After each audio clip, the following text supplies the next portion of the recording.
Baiklah, di sini saya akan menjelaskan kontrasepsi tentang pil. Pil KB merupakan metode kontrasepsi bentuk tablet yang mengandung hormon estrogen dan progesteron, dan atau hanya progesteron saja. Tergantung dari jenisnya, kontrasepsi pil KB ini terdiri dari 21-35 tablet yang diminum dalam satu siklus. Dalam satu siklus terdapat pil yang mengandung hormon atau disebut juga dengan pil aktif, dan ada pil yang tidak mengandung hormon atau juga disebut dengan hormon pil inaktif. Oleh karena itu penting untuk minum pil sesuai dengan anjuran.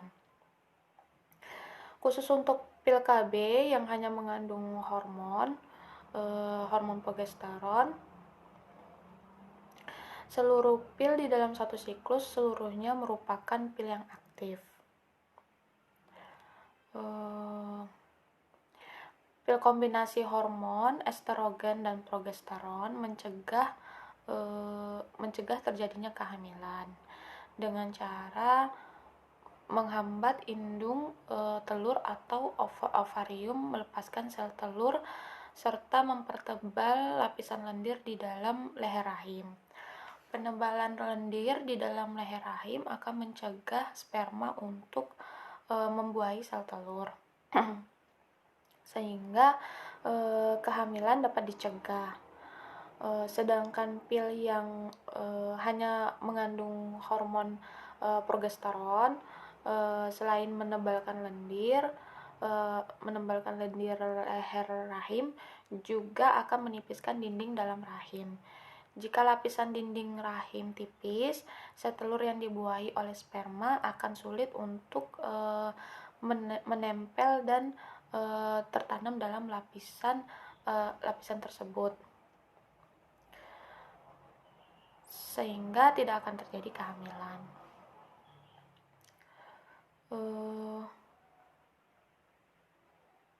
Penggunaan pil KB sebagai alat kontrasepsi merupakan salah satu metode yang cukup efektif dengan tingkat keberhasilannya yaitu mencapai 99%. Selain itu, metode kontrasepsi dengan pil KB merupakan metode yang reversibel. Artinya, jika pasangan menginginkan kehamilan, istri cukup menghentikan konsumsi pil KB agar dapat hamil kembali. Namun, pil KB memiliki kekurangan dibanding kontrasepsi lain, misalnya spiral, yaitu dari efektivitasnya yaitu membutuhkan kepatuhan untuk rutin mengkonsumsi pil KB sesuai dengan petunjuk atau anjuran dokter.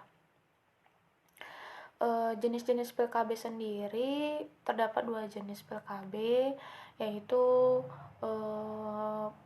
pil KB yang mengandung kombinasi estrogen dan progesteron, serta pil KB yang hanya mengandung progesteron saja.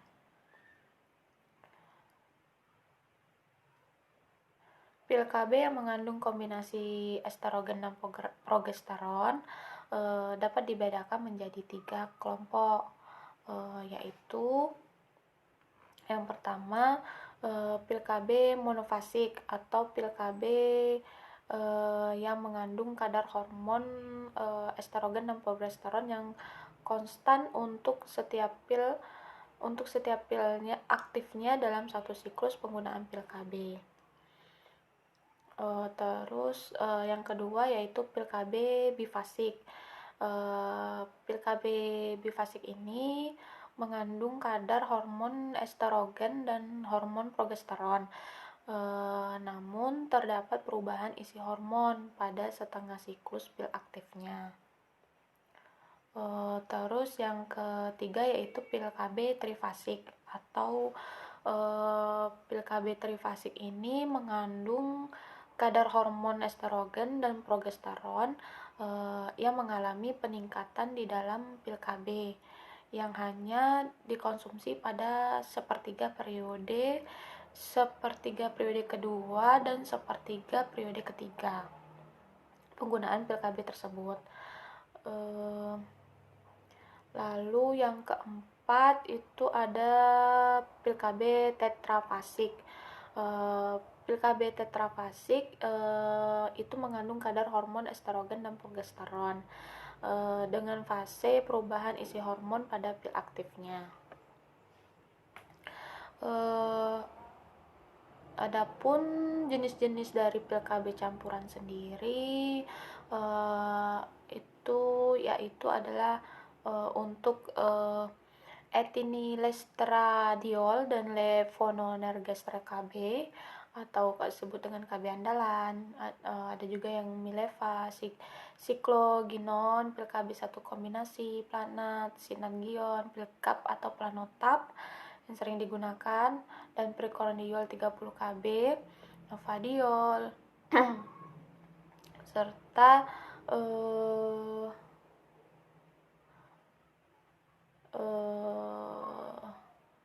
Nena atau Eva dan Selikor. Untuk jenis pil KB campuran estrogen dan progesteron golongan trifasik adalah yang dimana yaitu campuran etinilestradiol dan levonorgestrel. Contohnya yaitu trinodiol 28. Lalu pil KB campuran estrogen dan progesteron golongan tetrafasik yaitu campuran dari Dienoges dan estradiol valerate. Selain campuran estrogen dan progesteron, terdapat juga pil KB yang hanya mengandung hormon progesteron, yaitu seperti levonorgestrel dan desogestrel. Seseorang tidak dapat menggunakan pil KB ini yaitu wanita hamil atau yang kemungkinan dalam keadaan hamil, ibu menyusui, yang tidak menggunakan pil KB sebagai alat kontrasepsi, dan tidak semua wanita cocok menggunakan pil KB sebagai alat kontrasepsi. Itu contohnya ada beberapa pertimbangan yang diperhatikan sebelum wanita tersebut mengkonsumsi pil KB. Seperti wanita yang punya penyakit yang diderita terutama penyakit jantung, pembuluh darah, hipertensi, diabetes, serta kanker payudara, rahim, dan kanker hati. Lalu siklus menstruasinya, terus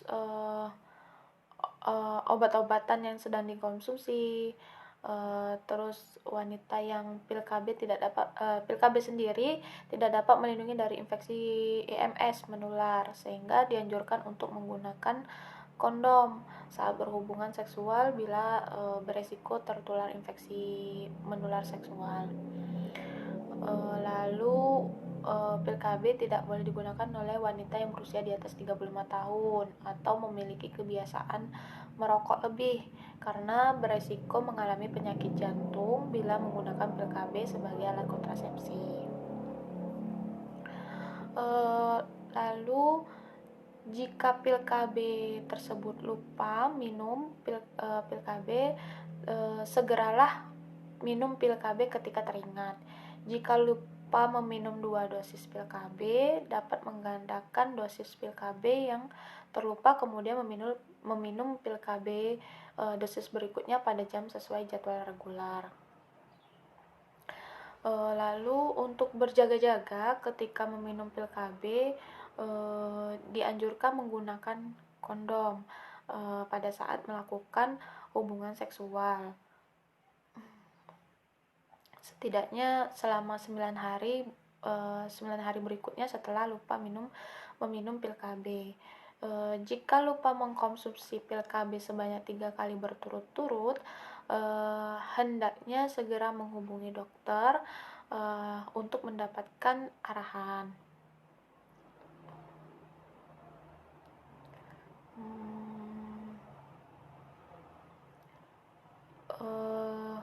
Pil KB sendiri berinteraksi atau interaksi obat sendiri terhadap makanan dan obat-obatan yang lain yang dapat mempengaruhi kinerja pil KB yang efektivitasnya berkurang, itu seperti obat-obatan yang anti kejang, terus obat HIV/AIDS, lalu dengan rifampicin itu tidak boleh digunakan. Lalu efek samping dari pil KB sendiri yaitu adapun mual, pengerasan payudara, lalu terjadinya pendarahan di antara dua siklus menstruasi atau metrohagia, lalu turunnya gairah seksual, perubahan mood dan emosi, peningkatan berat badan. Karena itu pil KB sering dianggap sebagai KB yang bikin gemuk. Lalu efek samping lainnya yaitu asam lambung naik. Pil KB juga dapat menimbulkan efek samping yang lebih serius, meskipun sangat jarang terjadi. Lalu efek samping yang lebih serius tersebut biasanya muncul jika pengguna pil KB itu memiliki faktor resiko lain, misalnya merokok. Jika muncul efek samping serius seperti berikut, maka segeralah hubungin dokter atau tenaga kesehatan lainnya.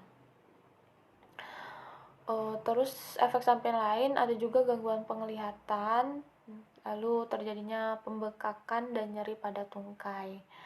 Terus bisa juga efek samping lainnya terbentuknya gumpalan darah, sakit kepala berat, terus nyeri perut hebat, nyeri dada, serangan jantung,